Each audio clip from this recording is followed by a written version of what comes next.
What's up, everyone? Welcome back to BROJO Online. So last year I released my latest book, The Naked Truth, and as part of the release, I promised to answer some questions from the people who did the pre-orders.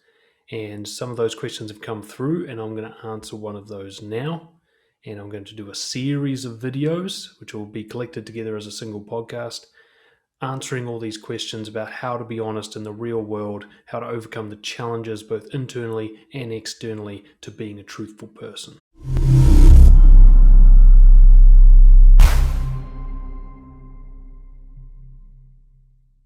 I've been lucky in that I am inheriting relatively open-minded Indian in-laws. But for people dating others from a culture and family where truth comes at a distant second to social standing, how would you suggest navigating those waters with parents who are not going to change or accept some of the true factors of who the in-law is to the family? So this is really a question about respect and boundaries, about tolerance. It's actually a situation I'm in, technically. I am married to a girl from a very different culture to mine.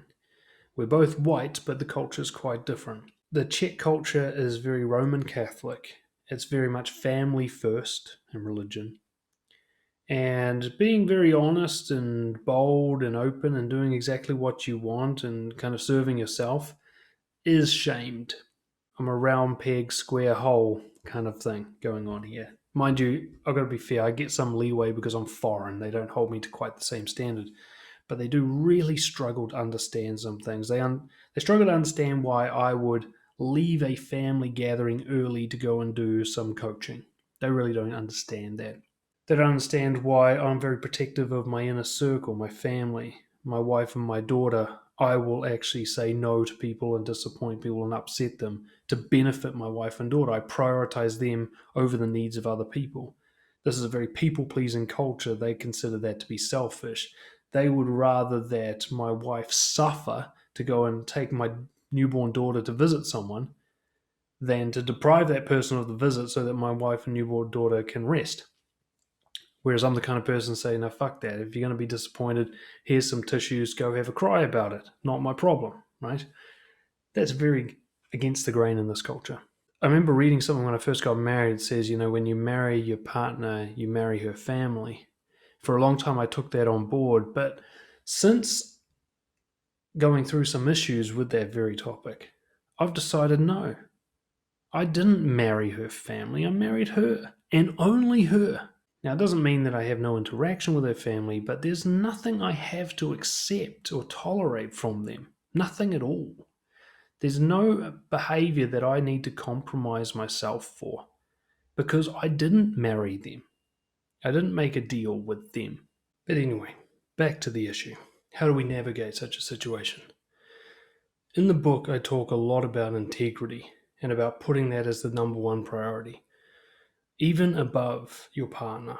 You got to understand, if you start compromising your integrity to please other people, it's a slippery slope into a dark hole that's lined with teeth. There's no safe way to people please without getting pulled down into the pit. One of the ways to navigate this is to make that known early. Make sure that anyone who might be affected by this is aware of it. And that way you're under no obligation to kind of backtrack or clarify anything about yourself later on. If I was in a situation, it didn't really happen for me, but if I was in a situation where I was going into a culture that I thought was really going to struggle to accept me for the way I am, that would be one of my first conversations with them. Like, by the way, this is what you can expect from me. It's going to go against your culture and your traditions. I want you to be prepared for that. If I'm going to be in your life, that's not going to change. Hopefully you can make your peace with it. I accept you guys for who you are, and I expect the same in return. Thank you. This has been my TED Talk kind of thing. The other problem that often comes with being a people pleaser is being a fixer. So quite often people will take on their partner's issues in regards to this particular problem. So the partner will be getting shit from their family because of the way you are, and you're trying to fix that for them. Your partner's relationship with her family is actually none of your business. If she needs to work on that, you can support her with that work, be encouraging, be a good listener, help her find the resources she needs, but you don't have to fight that battle for her. And I'm speaking to myself as much as anyone else here. It's something that I'm going through. This is the kind of topic that needs to happen in a conversation before you ever get engaged or married to somebody, is what's the kind of shit you're going to have to deal with together. And that needs to be set as a clear boundary. Look, if you marry me and your family has a problem with that, that's their problem. I'm not going to cater to them or compromise myself for them. And I'm not going to try and fix your relationship with them. One of the things I said to my wife before we got married is that I'm never going to make her choose between me or her family. She's allowed to have both. What I've found since getting married is I also have to manage myself in that I'm not going to try and help her with that issue. If she's got problems with her family, if they've got problems with me, that isn't actually my problem. I need to not be detached, but to stay away from fixing it. It's not mine to fix. It's her baggage, her family's baggage. It's not mine. Now, this might sound like a really ruthless approach, and if you're a people pleaser, you'll be disgusted with that answer. How could you not help your partner with her issues? Because I'm not a psychiatrist. I'm not her psychiatrist, or her psychologist, or her family counselor. It's not a role that I signed up for. I'm her partner. A partner is not the fixer. If you're the fixer in your relationships, you got some serious mental issues that you need to work through. You've got to decide what your role is. If you want to be their fixer, fine. Get them to pay you as a psychologist and not be your partner. Because odds are you're not the best person to help them with this issue anyway. For a start, you're too close to it. If they need professional support, then you can help them find that professional support. That's what being supportive is. Helping them broker a deal with someone who knows what they're doing.